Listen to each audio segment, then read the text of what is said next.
Good evening and welcome to this 153rd WiseViews Leadership Conversation. We are joined by Mr. B. Ramana Kumar.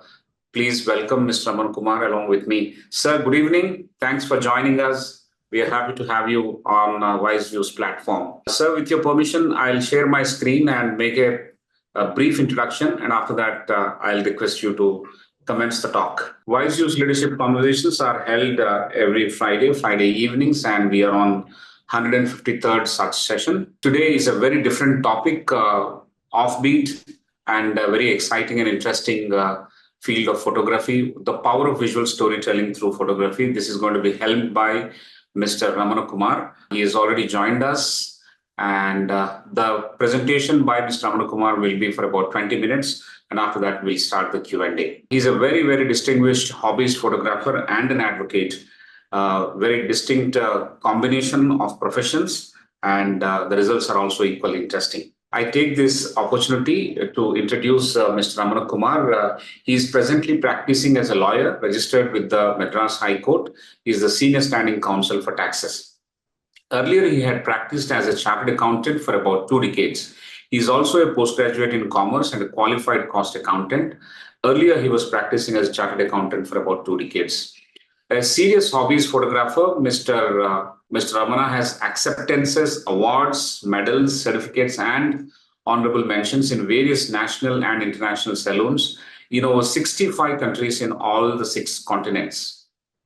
He has conducted many exhibitions of his images and was part of many thematic exhibitions too. Mr. Ramana was commissioned by INTAC to shoot the heritage buildings of the Nilgiris as part of the project to document them.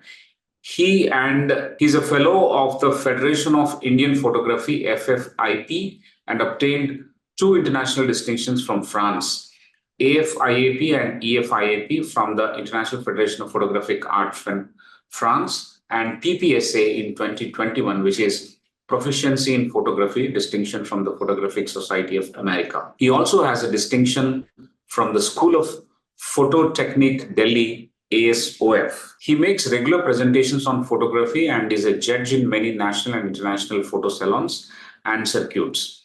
He was also the committee member, volunteer, and treasurer in salons conducted by the Photographic Society of Madras. He was also selected as a junior reporter in the famous magazine Ananda Vikadan way back in 1986 during his college days. Mr. Ramana was the president of the Photographic Society of Madras, PSM, one of the oldest photographic societies in the world, for the year 2016-17, where he is a life member since 1987. He was the treasurer and committee member of the society. Mr. Ramana's interest in photography is not limited to monument and architectural photography, but he also does many other kinds of photography, including food, glamour, still, and macros photography. Yet his heart lies in travel, where the photo journey would comprise of nature, wildlife, people, candid portraits, and street photography. His images were featured in the famous film Ko, which was directed by K.V. Anand, member of PSM2.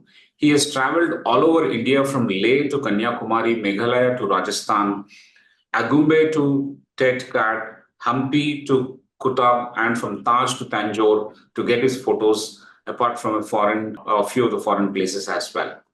Photos of Mr. Ramana, there's a link which we will share with you. It is available and one can actually browse and see that. Thank you, sir. Thank you so much for agreeing to speak with us this evening. I'll also introduce my colleague briefly.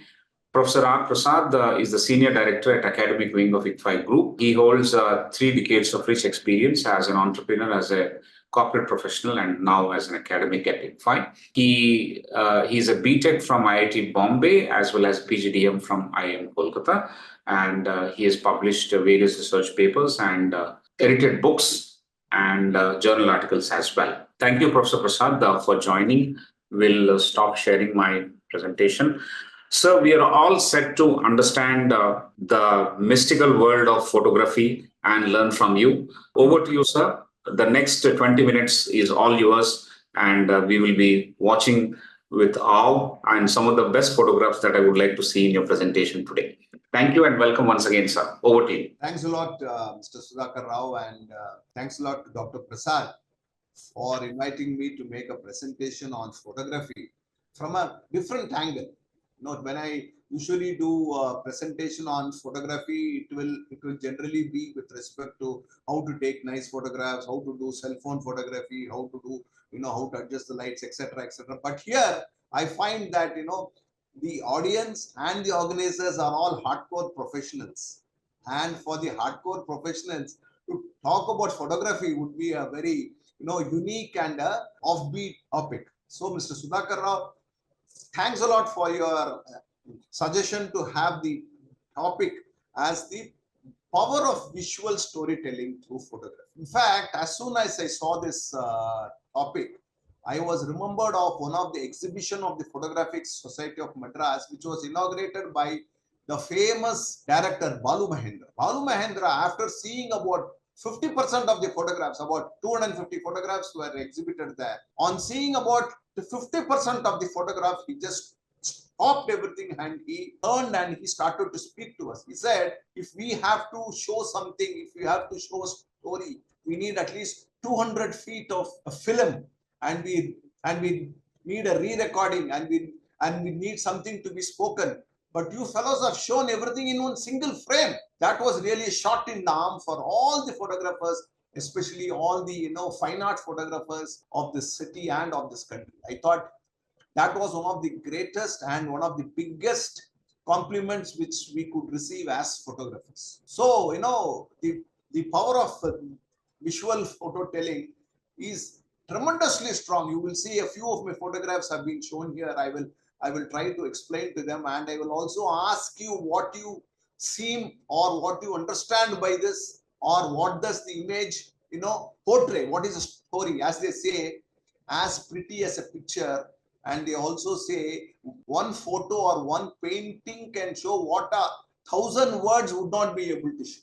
So that is the power of the medium which we are talking about.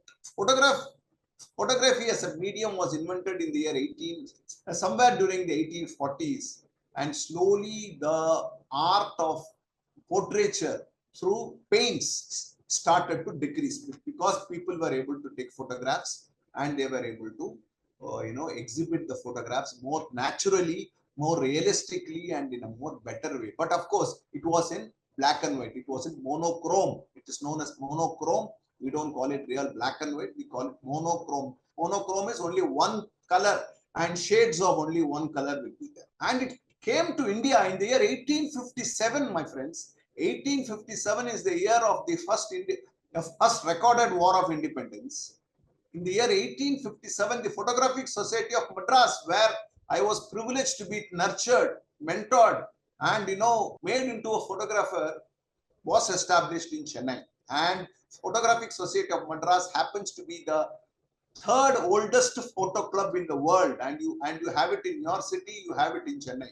The other two are the Royal Photographic Society in London and the American Photographic Society. So the contribution of photographs from Chennai has been enormous. Many of the old plates, the silver iodide glass plates, are still in the archives of the London University, London Museum, which are being preserved. And any photograph you see anywhere of the old Trichy Fort, or of the old Brihadishwara Temple, or of the old Taj Mahal, or of any old photograph is invariably shot by the photographers of the Madras Photographic Club, invariably. Now coming to photography as a genre, as a real hobby. Just like any other profession, there is no micro specialization everywhere. There is micro specialization in medical, there is specialization in advocacy, there is specialization in chartered accountancy, architecture. Similarly, photography also has lot of genres, which we call genres. Would go from color photography, black and white photography, because black and white gives the emotion so very well. I will show you a few black and white photographs, monochrome photographs, which are so very emotive in to look at, and it will have a feeling in the mind as well. So the other genres of photography are travel photography. For me, any kind of photography is travel photography. Whether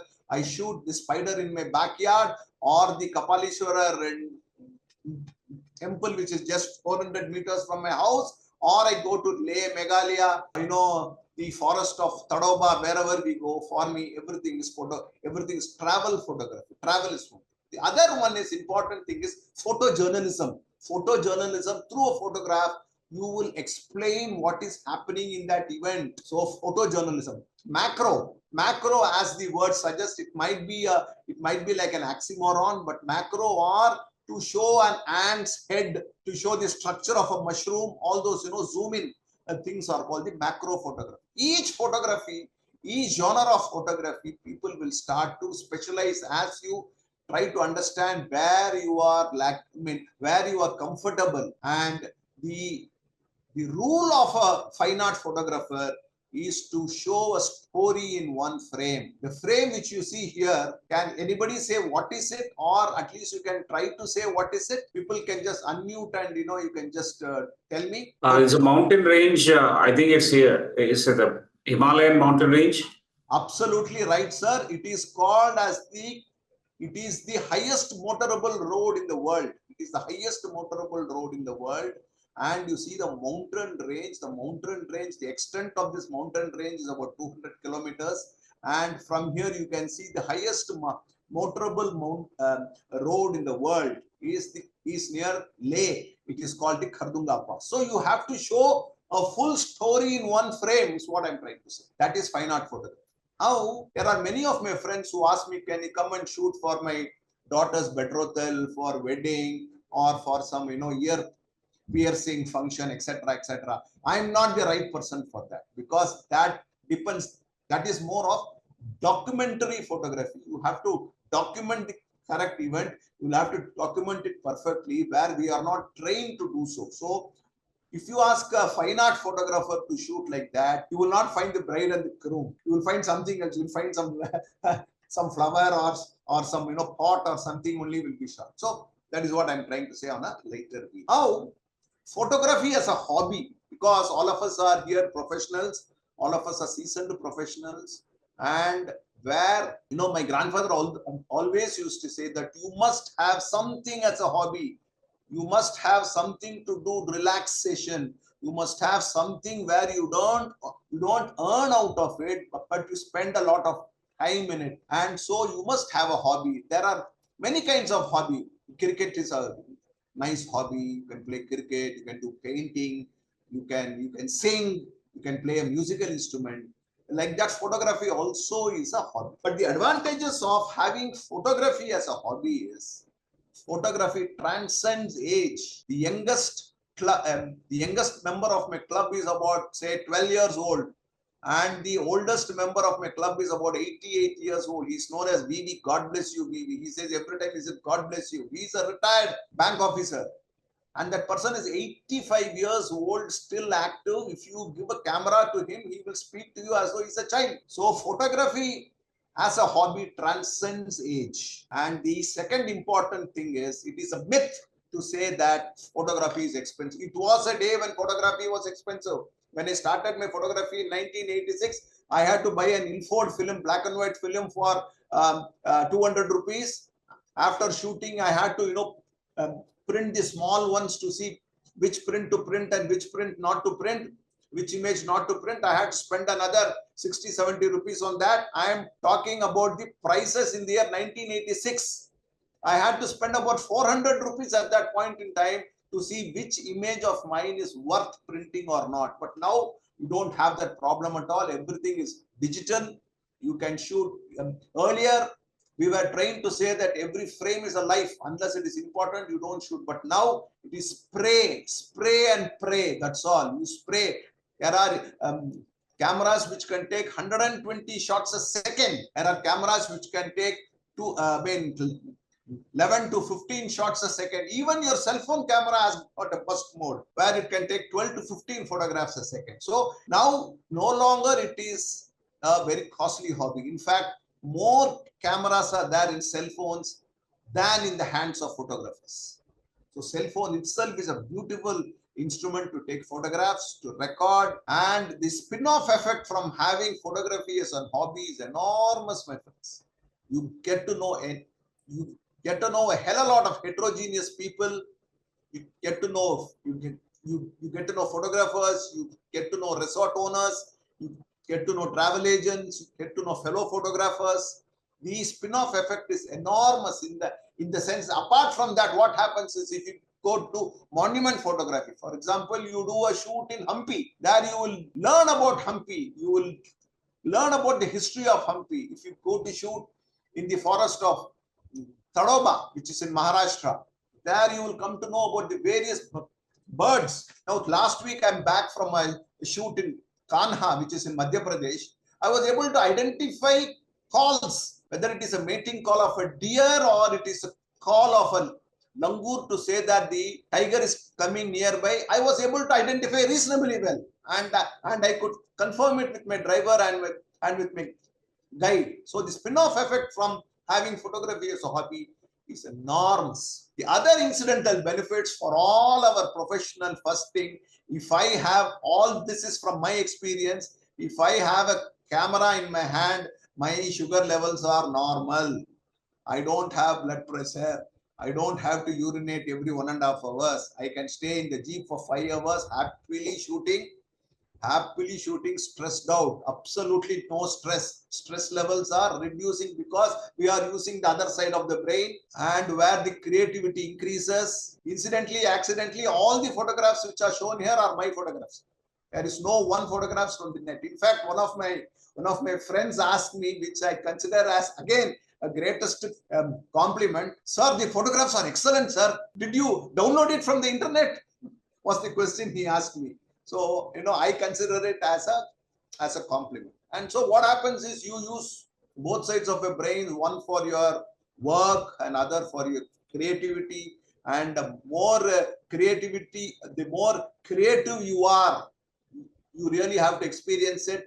You will look at the world, you will look at the family members, you will look at your friends, you will look at your subordinates, you will look at everybody from a different angle, which is more positive. And of course, if you shoot such photographs, you will obviously like to post it in your Insta. You will obviously try to post it in your Facebook. In your New Year, you will just happily write here, Happy New Year from so and so. And it will be a unique greeting card which nobody else in the world would really have it.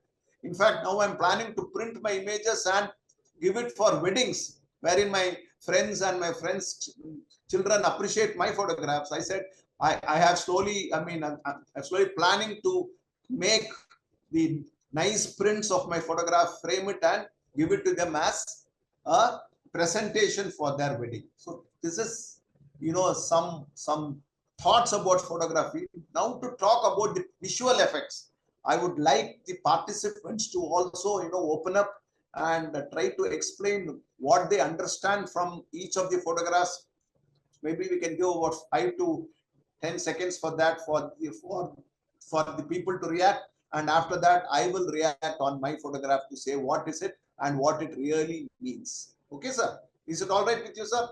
Yes, sir. Open up the thing for the participant. We can have an interactive session. So this image is shot in the backyard of Chennai in a fishing harbor called Kasimed. And this image has won about 15 awards for me internationally in the genre called travel. Can anybody try to interpret this image and try to tell me what it is and how it is?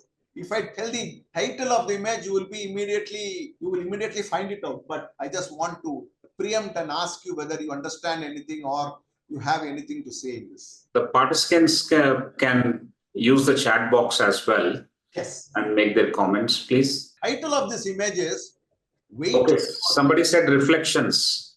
Reflections, yes. Reflections, reasonably, yes. But the title of the image is Waiting for the Master. Oh. Waiting for the master. He's just looking up the sea to see whether his master is coming and landing his boat or not. He's just waiting there. And from what I heard at the real time, this dog has been sitting here for the last 24 hours at least, waiting for his master to come back. So it is actually a very kind of an emotional kind of an image, but you need to understand that and look at it. Now we'll go to next image. Now we'll go to the next image. But sir, this is backwaters, right? It is not the backwaters. Actually, it is inside the harbor. So beyond the boats, you will have one pier one wall will be there, and after that is the ocean. Okay. Okay. Now we'll go to the next one. It is called, this is shot in a beautiful place called Arakku Valley in Visakhapatnam. And the water carriers of Arakku Valley are very, very famous and very, very, very photogenic to shoot, because they carry loads of water pots in their heads and keep walking. So that's a very beautiful sight to see and watch. This photograph will go in color because pause for gossip.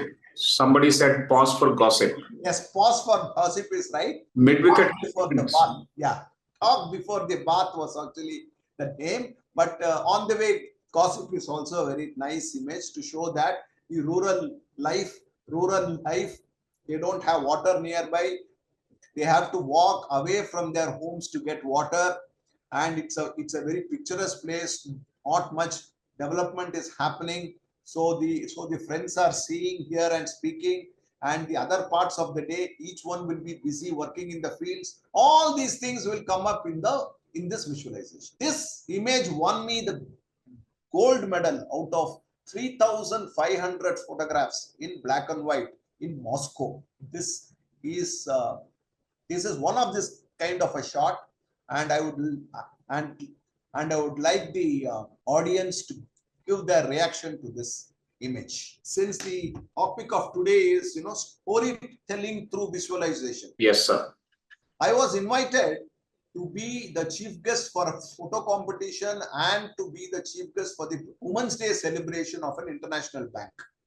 I asked the organizer, you are asking a man to be the chief guest for an women's program, which is actually International Women's Day. So why are you doing? He said, you have to bring some women-centric photographs to explain to us. So this image, after I explained, this girl must be about 5 years old, sir, 5 to 6 years old. Yeah. Sir, there are some responses you can speak. I'm not able to see the responses. I will read out, sir. Helplessness, the little caretaker, inherent nature of elder sibling to become a parent, no matter their circumstances. Beautiful. We are one is another one. Yes. So now I will come to the story. The title of this image is Sister as Mother. Oh. Sister as Mother. Please actually try to go into the image. This girl is 6 years old, not even will be in the LKG or in the UKG from the urban standards. And she has her sister or her, brother who will be maximum about a month old, sir. Yeah. Mother is already in the field working. Unless she works in the field and she comes in the afternoon, feeds the baby and feeds the child, the family cannot survive. And what we do, if there is electricity cut for half a day or half an hour, we start to squirm. And if the UPS is not working for 10 minutes, we get agitated. And if you don't get food within the proper time, we are irritated. Isn't it not? So here, this is a very powerful image to show that, first of all, women empowerment. This young lady is empowered to take care of her little sister who is hardly a month old. And look at her eyes. She is, so much of melancholy is there in the eyes to show that, she has this responsibility. She has to be very careful with the baby. She cannot drop it, even though her nimble hands are afraid, or she is not able to lift so much of weight. She has to adjust. She has to do it. This image is a very powerful image. Whenever I see this image, I myself will get emotional. There are times where I've got emotional. In fact, a few people wanted this image and to exhibit in their office. I said, please don't do it. It will be very, very sober for you. So whatever it is, this image won me the gold, the first prize in Moscow. Now look at this image. Two images. Actually, we have a series.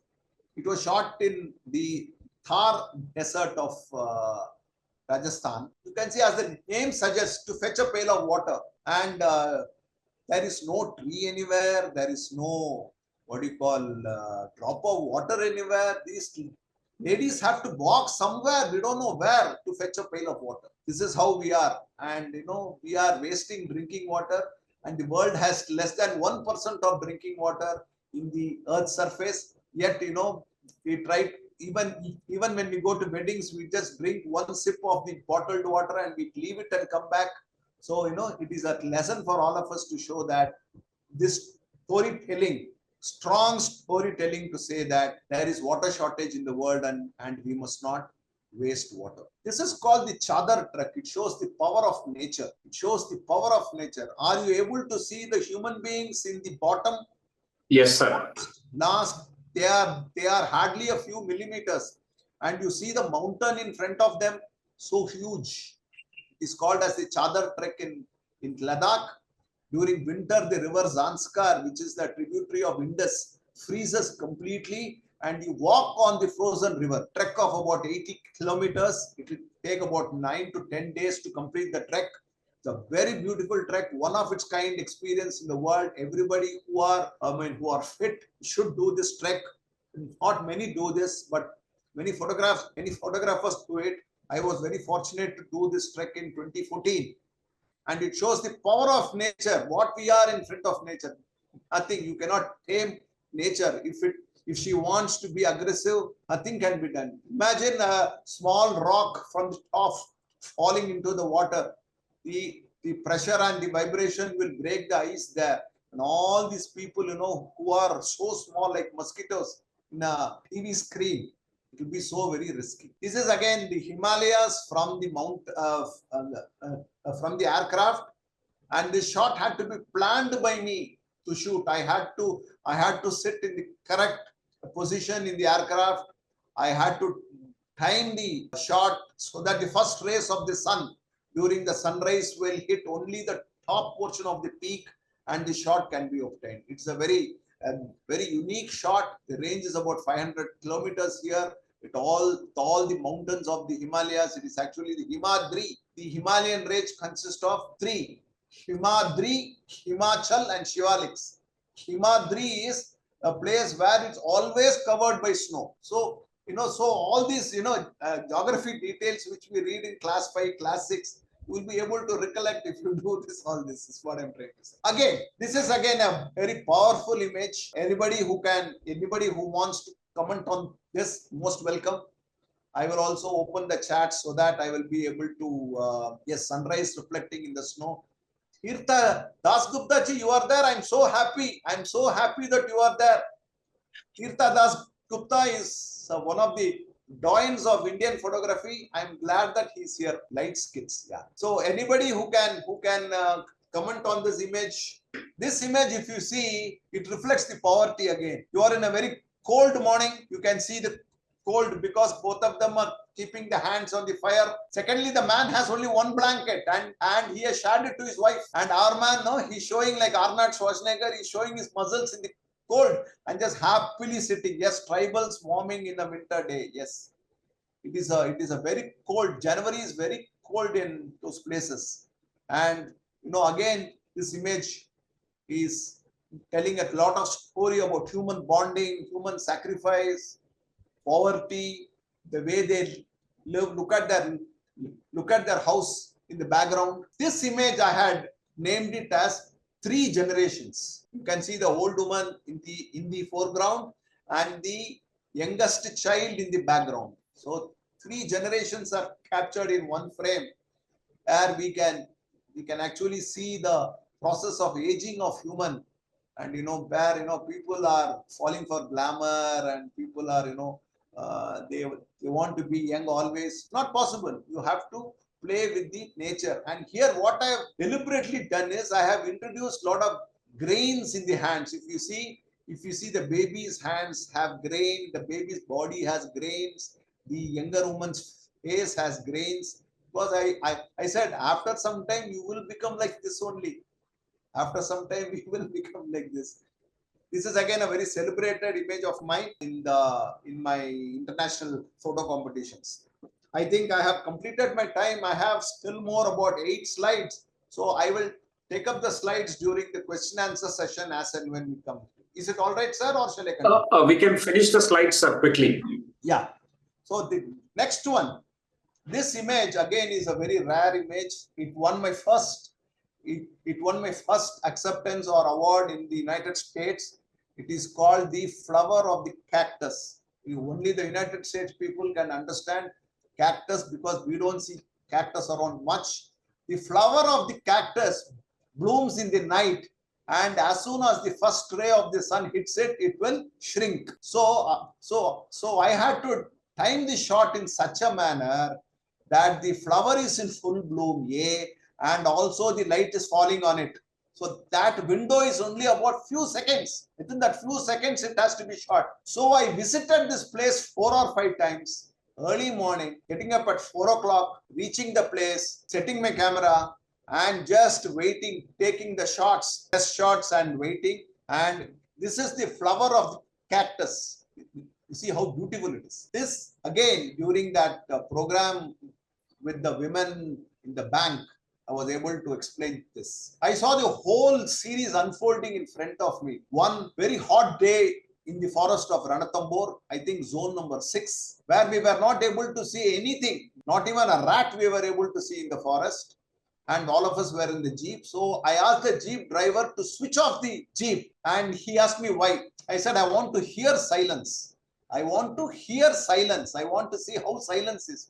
We have never heard silence. At least there will be a fan running above us. So I said I wanted to hear silence. So after about 5 minutes, what happened? This bird came, and it did not come straight into the burrow here. It went up, it went to the side, it went that side. Ultimately, it came and sat here, and it gave just one sound. Coo, plop, plop, plop. 3 heads came out, and it was fed with pre-digested insect protein, and after they had eaten it, again it said only one word, coo, and all the 3 heads went inside. The height of this burrow was about 20 meters from the ground. Snakes, jackals, mongoose, and raptors, all of them, for them these 3 chicks are juicy meal, but they have to survive in the forest in spite of all these dangers lurking around. So obedience to parents is the only way they can even survive. Not like our children, I want this, I want that, making in the malls, if you go, you will at least find 2-3 kids shouting, crying, jumping in order to get something from their parents. Nature, if you do all that, you are out. The next day you are out. So it shows the obedience and the kind of survival instincts one would require to continue. And again, these two are general images where I thought that even a mundane shot like a vegetable seller can be interesting because you find so much of heads there. The storytelling is you are either during Amavasya or during Vijayadashmi, where the vegetable seller is selling the pumpkins with the face, to ward off the omens. And the other side you find this is actually shot in a place in Taj Mahal. Everybody will go see the Taj Mahal, the French structure. They will go see the tomb and they will return back. There are 2 beautiful mosques in either side of the main structure, which seldom people visit. It is a beautiful place, lot of intricate architecture, and to my surprise and to my good fortune, I was able to find a few people doing the namaz as well, which was extremely interesting. This place was not visited by even photographers in Agra. After I showed this image, they started to visit here, and it was a very nice experience. And I don't have to say anything about the black and white image. You see, it is in a rural place where people are being transported. One shot says it all, and from this 23 people got down from this auto rickshaw. In fact, I have a video of that. 23 people in one auto rickshaw. It was so amusing, but the fact remains is that the mode of transportation is so important to them, and all of them are vegetable sellers or some tradesmen and who want to do. The other image in the right, I have named it as the lucky farmer. Look at the location in which our friend is doing the farming. There is one farmer here, small fellow, a farmer here, a beautiful location in Sikkim. I thought that, if we have to retire at some point in time, we must retire at this place. So beautiful with such lovely, scenery, landscape, and such fertile lands. it is a blessing for him, I guess. This is from my backyard, from my place, Mylapore in Chennai, near the Kapalishwarar temple. We have this festival every year, and I had converted it into a black and white image, which was well received by very many people. And in fact, few of my friends also wanted this image to be, displayed in their house. So I was glad, and I thought that I should show this image as well. Again, storytelling. Title of this image is Smoking and Coughing. Our friend smokes and his wife coughs. The rest need to be does not need to be told. This is also a very powerful image from Triplicate. There is one every year. There is this Goshti or the Shias who will walk around the temple, the four Mada streets of temple, and all the people will show their respects by portraying in the road. Actually, it is in the road. It is in the road. They will fall at the feet, not at the feet, but near them to seek their blessings. I thought that, this is a very powerful image with respect to showing the faith of the people, with respect to showing how much they respect the elders, the shears, and the godly people. In fact, they have the column in the middle of the road, and it is shown with so much of dedication and so much of reverence is there. And it named this image as With Reverence. With Reverence is the title of this image. And these are the few shots which we took when we go to Kanha. I was in Kanha last week, I said. So this is the team which went there. And in 2017, we did a program in Tadoba. Again, I repeated in 22. So these are the images. And this is the, as I said, the social media benefits.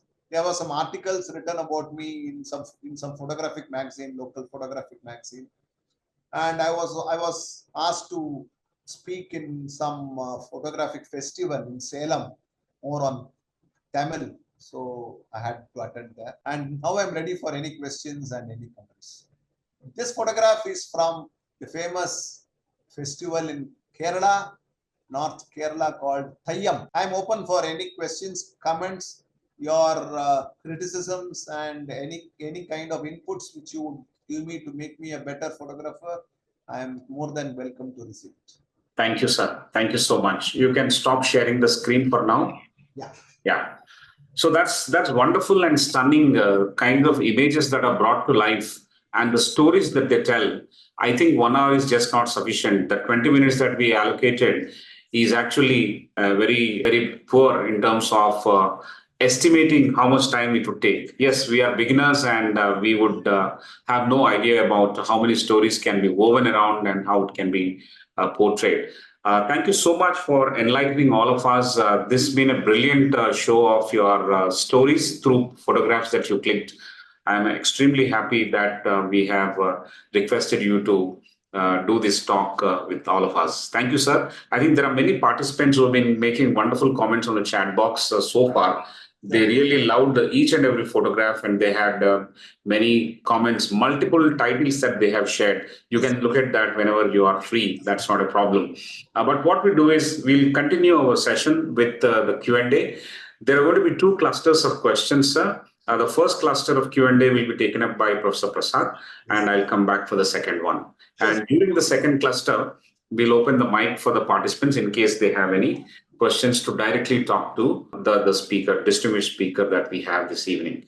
Over to you, Professor Prasad, and thank you. Thank you, Professor Rao. Thank you, sir. You have slowed us down. You have slowed us down tremendously. You've made us wonder. So it's been a very interesting presentation. And I think more than, words, you've got us thinking, you've got us feeling so many things that there is to photography and as well as to good photograph. Let me begin, sir.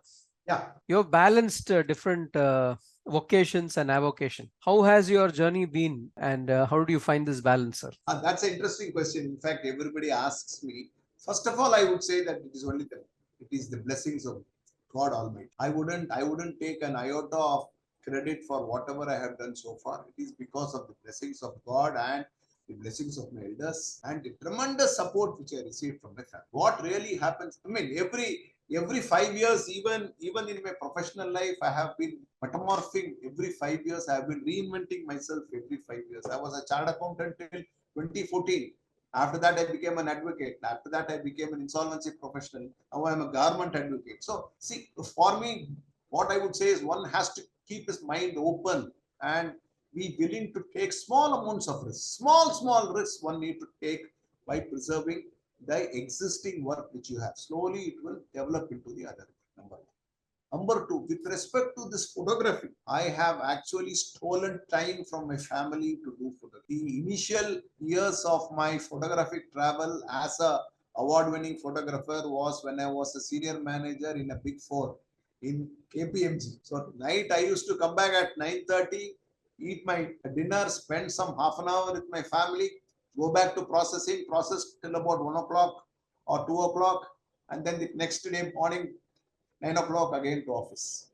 It happens at least 2-3 times a week. It might have been stressful, but for me it was not, because I was very passionate and I was involved in the process. So once you are involved in a process, I don't think any reason would actually come into play. That is true. And I would also, try to say that one has to have more than one hobbies during their younger days, so that by the time they settle down, they will settle down with one hobby. I played the violin, I was a yoga teacher, I used to play cricket, I was a goalkeeper, I was a photographer. Slowly what happens is photography settled down, and during my last years as a professional, or during the, during the waning away years, photography is really paying me off to de-stress and to, be with the right attitude at all points. Am I answering your question, sir?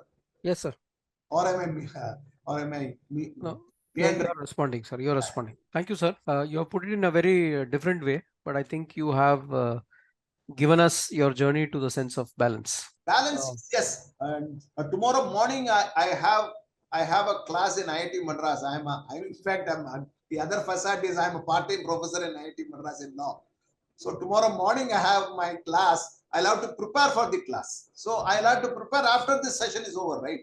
So I don't have an option. So I have to involve everything. So I would request people to say that if you have the inclination, you have the time. It is the slogan of HMT.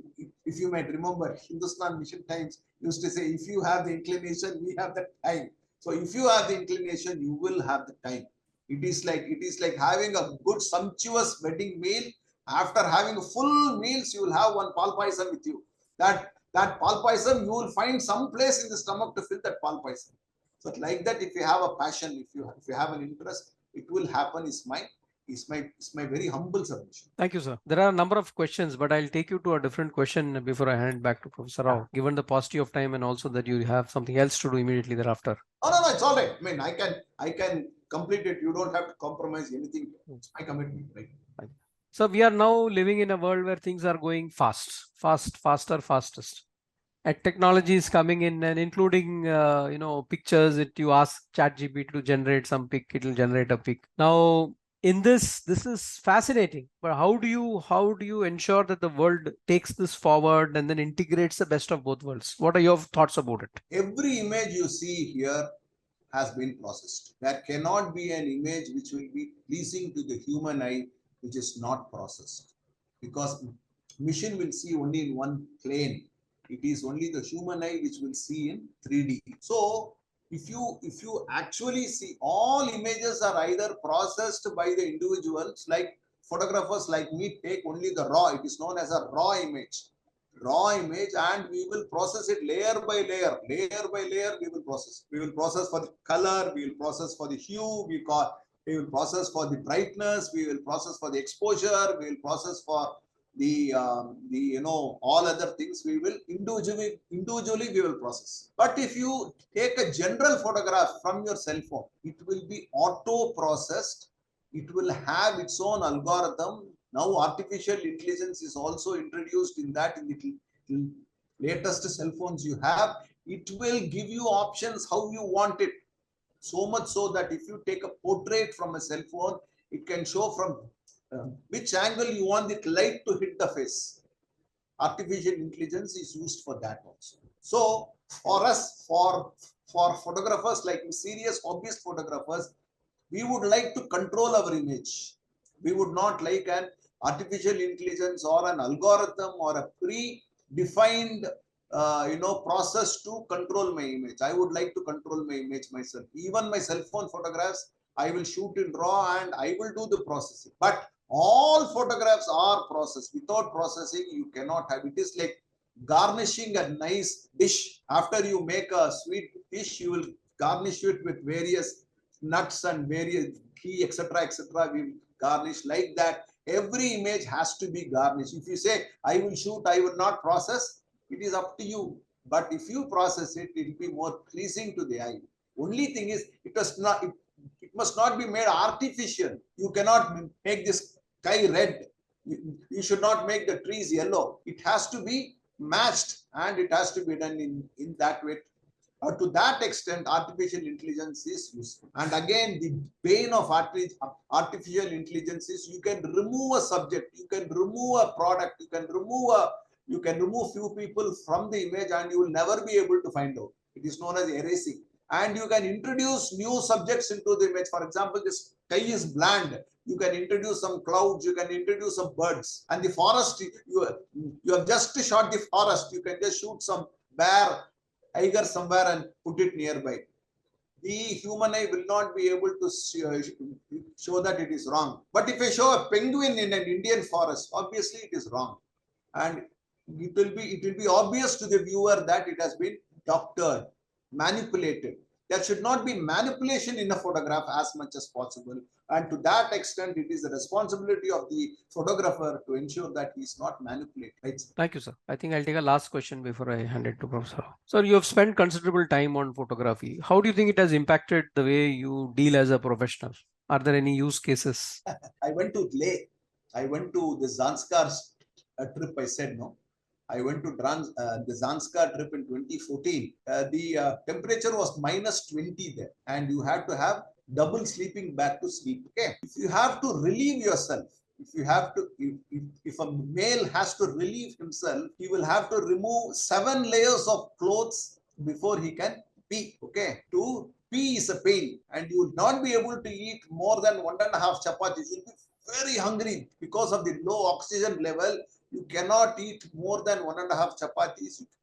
You cannot eat more than a small bowl of khichdi. That is for the first relieving. For the second relieving, it is a curse, because once the 7 layers of clothes are out and your body, naked body, is exposed to the cold, you will find thorns poking. So to do that will be a curse. And to sleep in a sleeping bag, if you are fortunate, you can sleep, otherwise you cannot. So after enduring all that from 2014, I am never complaining on any food. Whatever food is presented to me, I will eat, provided it is vegetarian. And every time I relieve myself, I thank God that I have this ability to do it freely. For you, it might be very joking, or it might be on a lighter vein, sir, but I mean it very seriously. And sleeping and eating.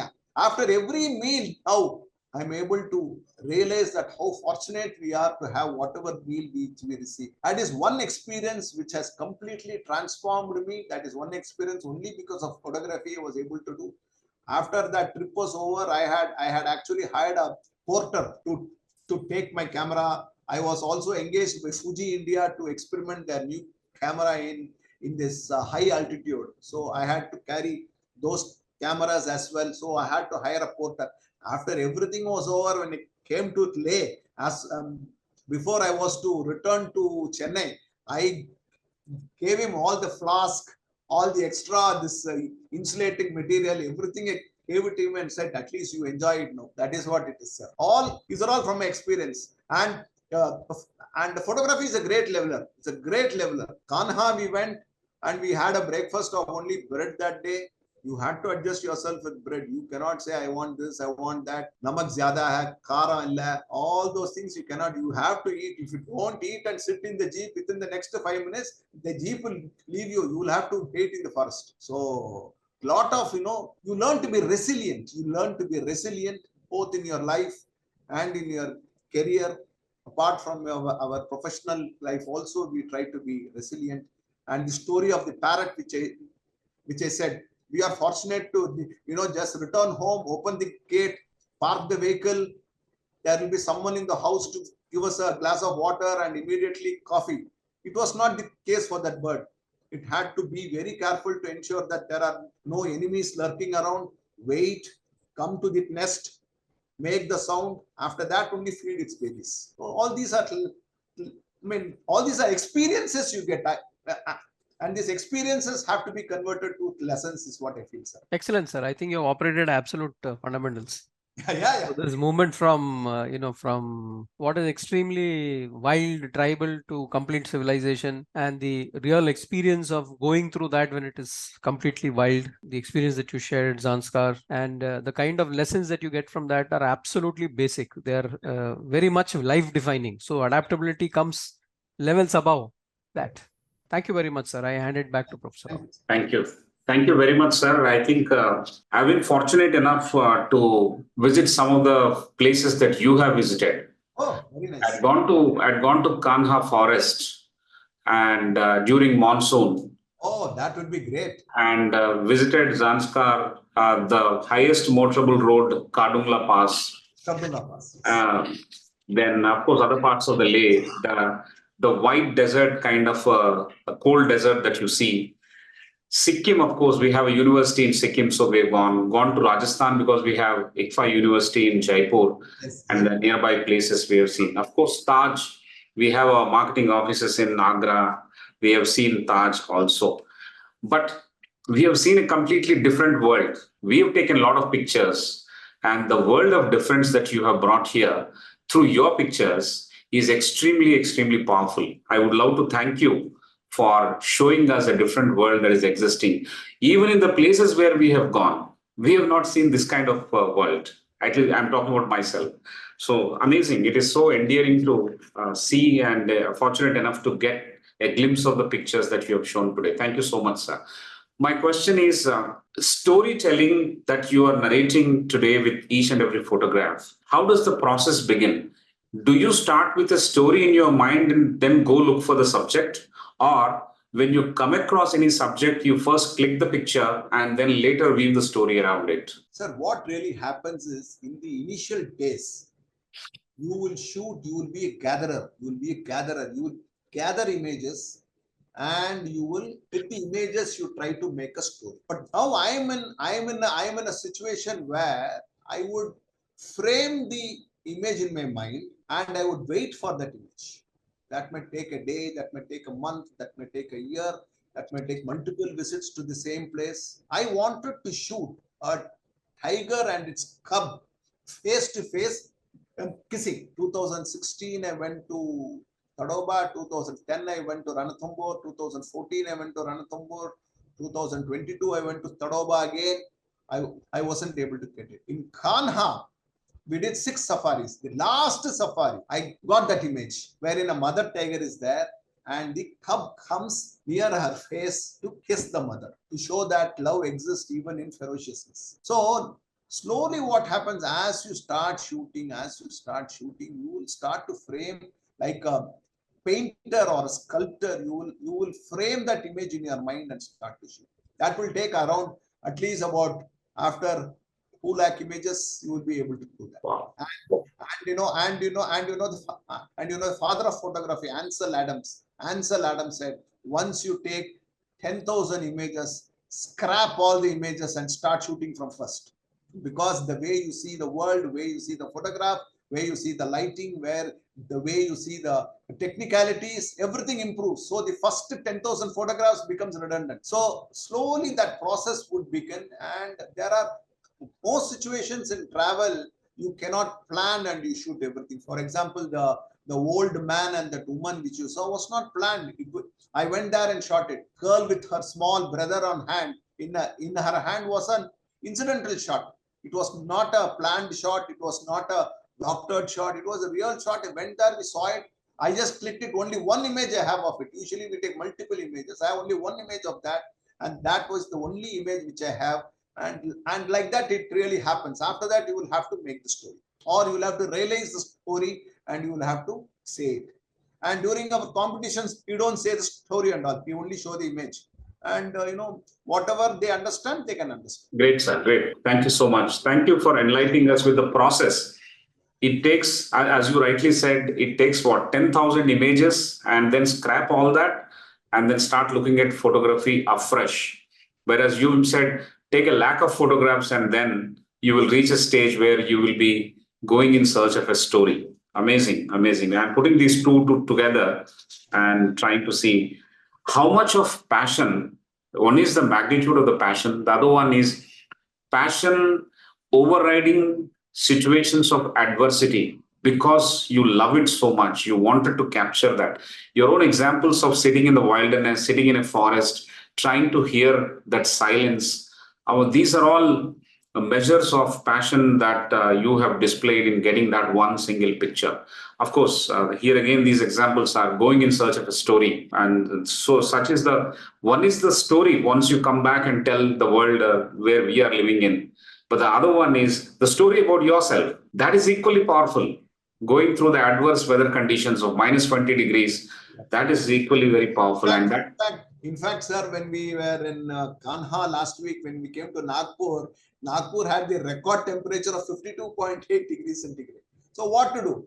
Zanskar had minus 20. So it's all part of the passion and emotion which we would have. Yeah, right, sir. Thank you. I have one small question and then I'll open the mic for the audience to ask their question. They can raise their hand and be ready. Kritik has keyed in several questions, but I'll come to that.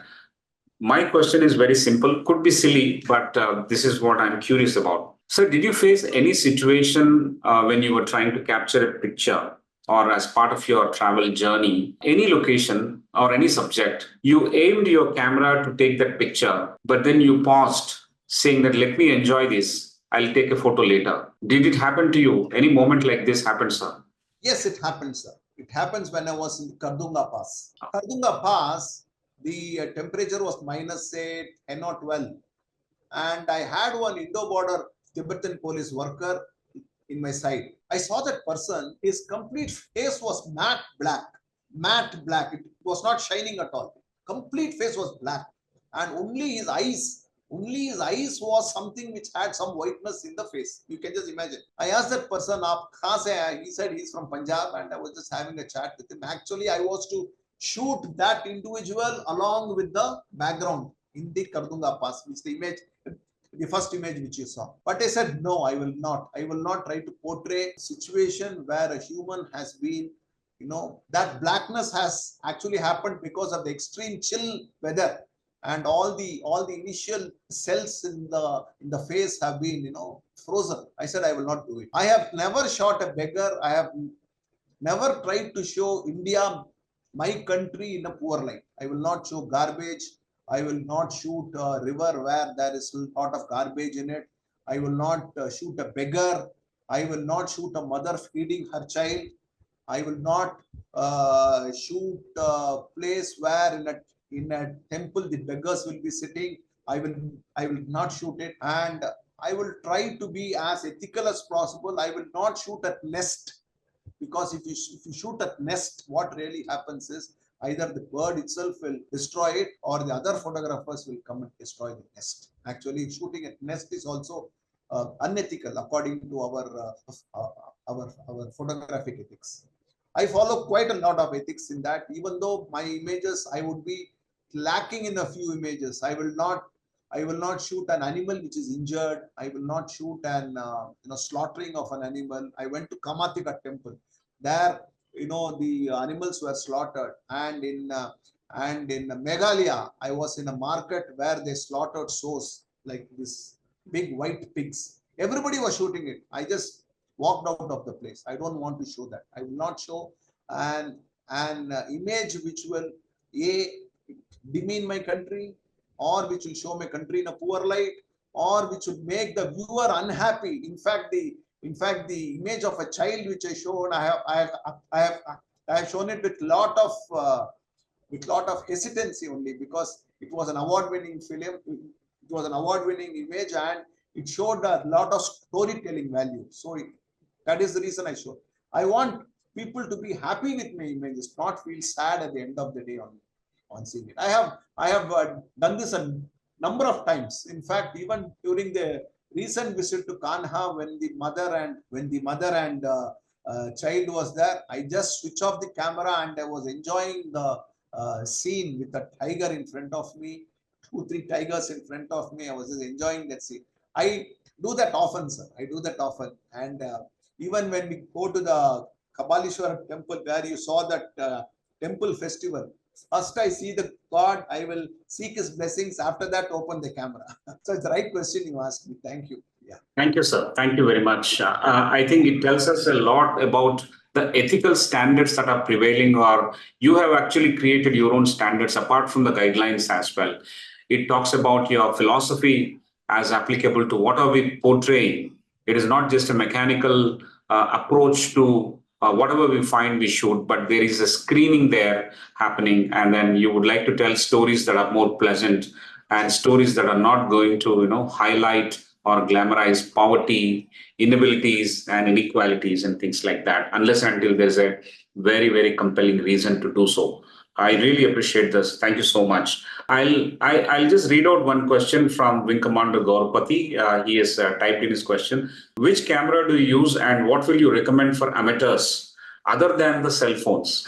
I was expecting this question, for which I have a very standard answer. The homemaker in the house makes a very interesting dish. Will you ask her which mixie you used? Will you ask her which pressure cooker you used? Will you ask her which kadai you used? No, it is the creativity, it is the talent of the individual. Similarly, for photographers, the first thing is the human eye.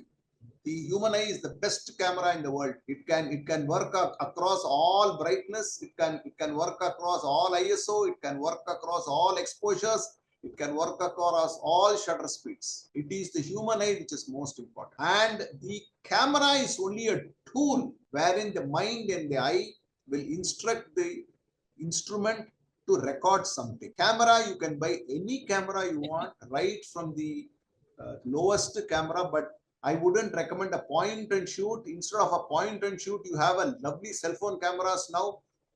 In fact, in many of my shoots, I use only my cell phone cameras. I don't use my regular mirrorless or my regular cameras. In fact, my people at home ask, you spend lakhs and lakhs on the camera, but you are shooting in the cell phone. But that is the thing. And with respect to what camera you can have for amateurs, there is, sir, I am an amateur photographer. I am not a professional photographer. A professional photographer is one who makes money out of his photograph, whose profession is photography. I am not a professional photographer. I am an amateur photographer, but an amateur photographer who is better, if not better, equal to taking a photograph like a professional. So any kind of an entry-level camera is more than enough. As I said, as you start using the equipment, for me, the equipment is an extension of my arm. If I have the camera in my hand, closing my eyes, I should be able to fidget all the controls without seeing the camera. So initially when I bought my camera, my sister-in-law brought me the first camera from the US. It was a D300 Nikon. I closed my eyes and started to learn the functions and check it. I spent 4 days on that alone. That equipment must be an extension of your arm. The way a doctor uses the stethoscope, the way accountant uses a calculator, the way the present day children use their cell phone, it must be an extension of your arm. If it is an extension of your arm, any entry level camera can be a professional camera. In fact, the Araku Valley photos which you saw are all from that entry level D300 camera only. So any camera, now you have Sony. I mean, I should not be naming the brands here, but you have a lot of brands. Almost the technology is almost standardized in all the manufacturers. You can choose the best one you want. You can read about it. There is a review. BP Review is one website. BP Review can give you the reviews of all the cameras, or generally grandmother Google is the best. Which is the best entry level camera under rupees 80,000. If you put it, it will show all the cameras. So you can just shoot from there. And please don't underestimate the power of the cell phone camera. It is very good. In fact, if I have time, I can also show some of my cell phone cameras which have won awards along with the regular photographs. Regular photographs, my cell phone images have won award, especially from the Madras High Court, where you cannot carry, I cannot as a lawyer, carry the big camera into the court. My cell phone I have shot and I have entered it into international competitions, and one image I have got from 15 countries have won awards, and it is a cell phone camera. So, we did not underestimate the power of the cell phone. Wonderful, sir. Wonderful. Thank you so much. Camera is only a tool to record the subject, but human eye is the best camera with all possibilities, immense possibilities, functioning much better than a camera. So thank you very much, sir. There is one question I will ask on behalf of the participant. The participant is asking to know, what is your process? What is your approach while visualizing a photo? What is your process when visualizing a photo? As a fine art photographer, or even as a documentary photographer, the first possible thing is to have the image sharp. The image must be dark sharp, must be as sharp as the samurai blade. Sharp in the sense, in our language, sharp is it must be in perfect focus. The focus can be my nose, the focus can be my eye, the focus can be the bureau behind, but the subject which you say as the subject has to be in focus. Secondly, after the subject is focused, there might be some excellent shots, but if it is not in focus, I will not even receive an acceptance for those shots. The second most important thing, apart from focus, is the composition. There are a number of rules of composition. There are rules of composition called the rules of the third, rules of the triangle, the Fibonacci rule. All those rules of compositions are there. Rules of compositions are the inherent composition which the human mind will like, appreciate, and acknowledge. So those rules of compositions are there, but rules are supposed to be broken. Rules can be broken on exceptions.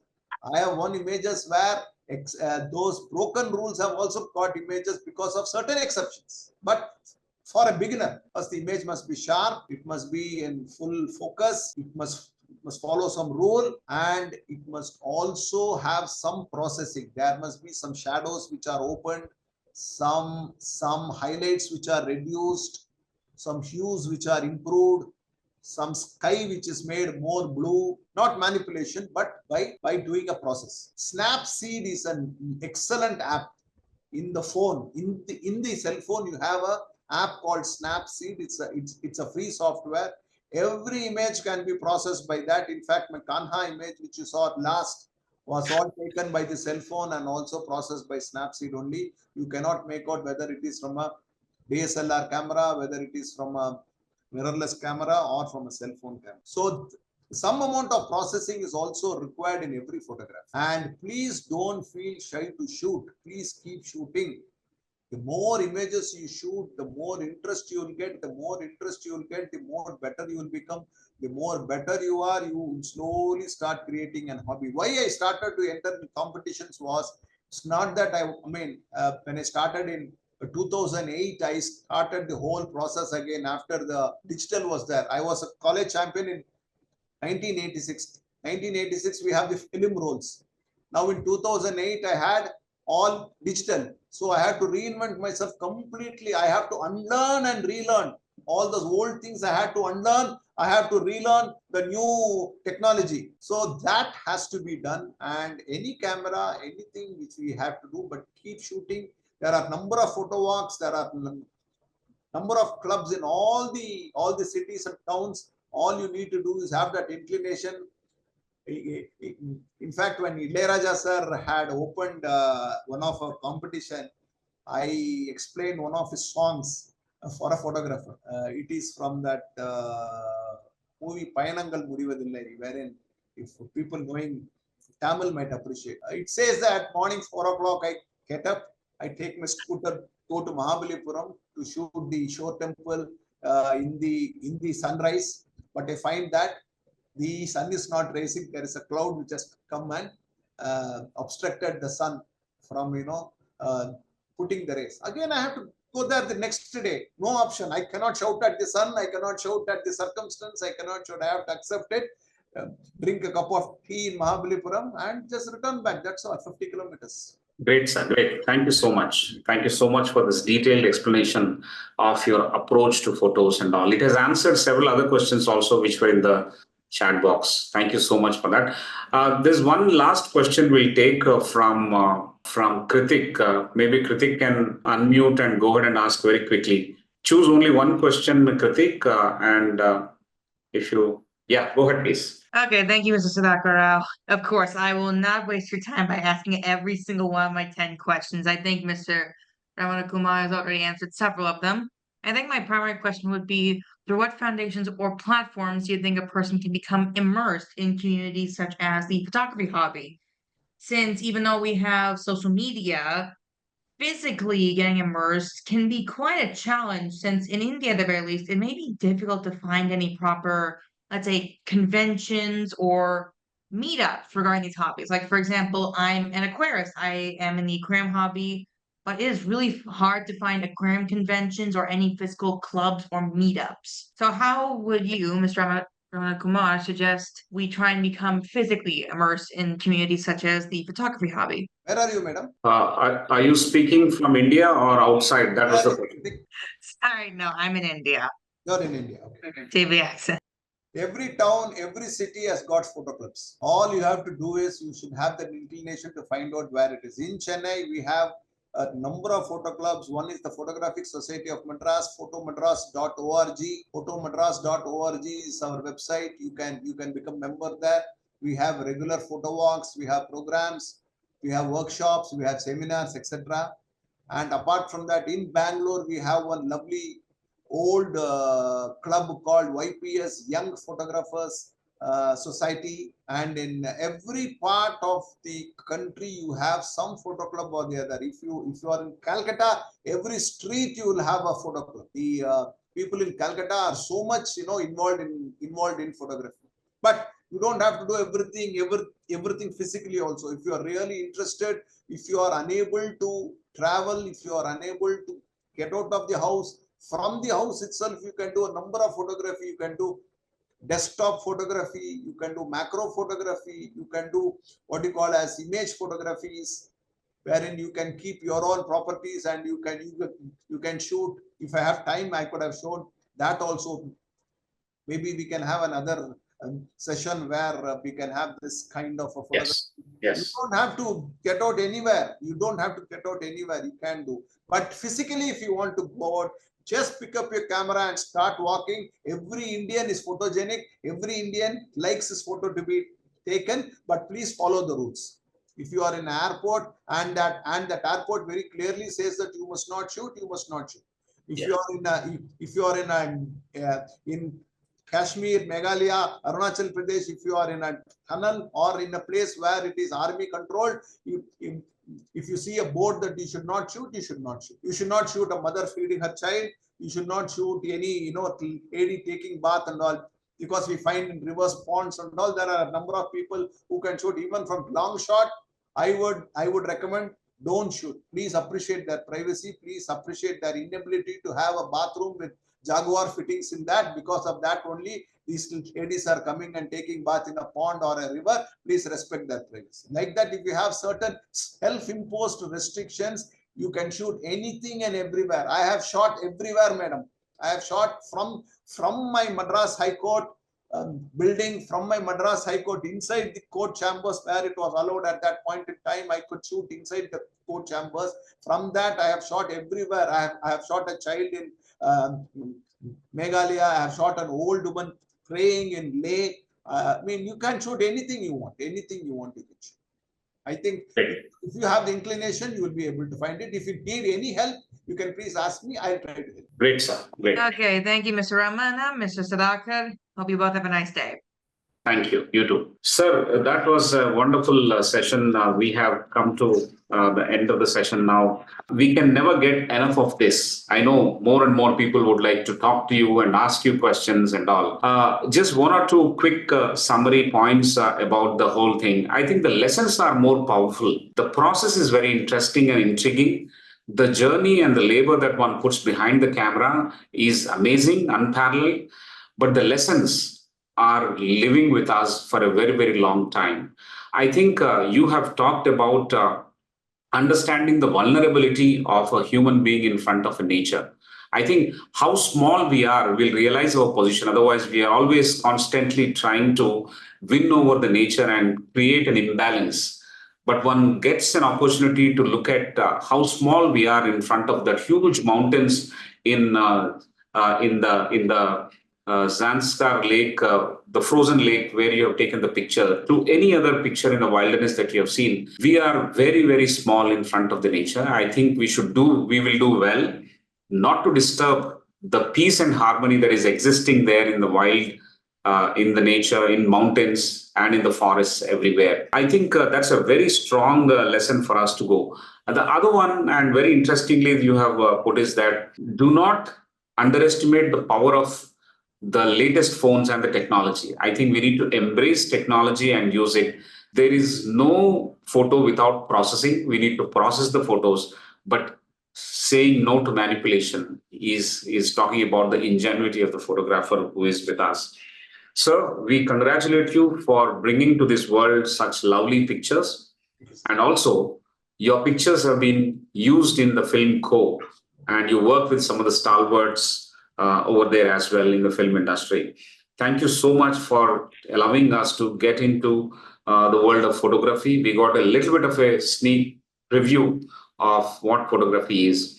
There are many people who have studied photography as Bachelor of Fine Arts. More than all those things, today what we are summarizing is that it is the power of the human eye which should be let loose so that they can capture the best camera, best pictures through any camera that you may have at hand. And that experience of going through teaches us many things. It makes us resilient, it makes us powerful, it makes us strong. And then photography is the biggest leveler. I think that's the take-home point that you have given us. On behalf of everyone here, on behalf of ICFAI Group, we would like to thank you for sparing your valuable time and discussing with the novices, the beginners, and obviously, we are no way connected to the world of photography in the sense that we don't know much about it. Sparing your time and answering all kinds of questions. Some of them are silly, some of them are very serious. But you have brought in some wonderful participants also. Because of you, some hobbyist photographers and professional photographers have joined from India and abroad. I want to thank all of them. And the questions that are put through are also very interesting. So once again, thank you so much, sir, for sparing your time. Yes, thanks a lot, sir. I place on record my very sincere gratitude to CA Pattabhiraman, who has introduced you and given me this lovely opportunity to share my small thoughts with such an elite and august audience, which I'm privileged. I'm really honored. Thanks a lot, sir. Thank you, sir. Thanks. I think we need to thank Mr. Pattabhiram. He has recommended wonderful speakers, not just now in you, but even in the past. He himself has spoken on this platform. So we want to thank Mr. Pattabhiram. I was about to get there. Thank you so much, sir, and continue to recommend some wonderful speakers like Mr. Ramana Kumar. Thank you, sir. So, ladies and gentlemen, we will see you next week on 14th of June with yet another interesting speaker who hails from a small town but has made it big in the world of publishing. A good writer, an author whose story we are going to understand and probably look at what is the power of words in creating impactful narratives. So that is slated for 14th of June at 6:30 p.m. We will meet Miss Mausumi Sachdeva on 14th. So come back. We'll enjoy that session as well as much as we have. Go through the websites and the apps that Mr. Ramana Kumar has mentioned and immerse yourself in looking at those photographs once again and enjoy and try your hand at clicking something that's just around you. You don't have to go to the forest, you don't have to go to the mountains, but you have that eye. If you have the inclination, you will make the time. Oh, that I forgot. That's a wonderful statement. If you have the inclination, you will find everything. You'll become more observant and capture some of the best things just around you. Sitting in your chair, looking through the window, you will be able to capture all those things. Have a great time and a nice weekend. See you next week. Good night.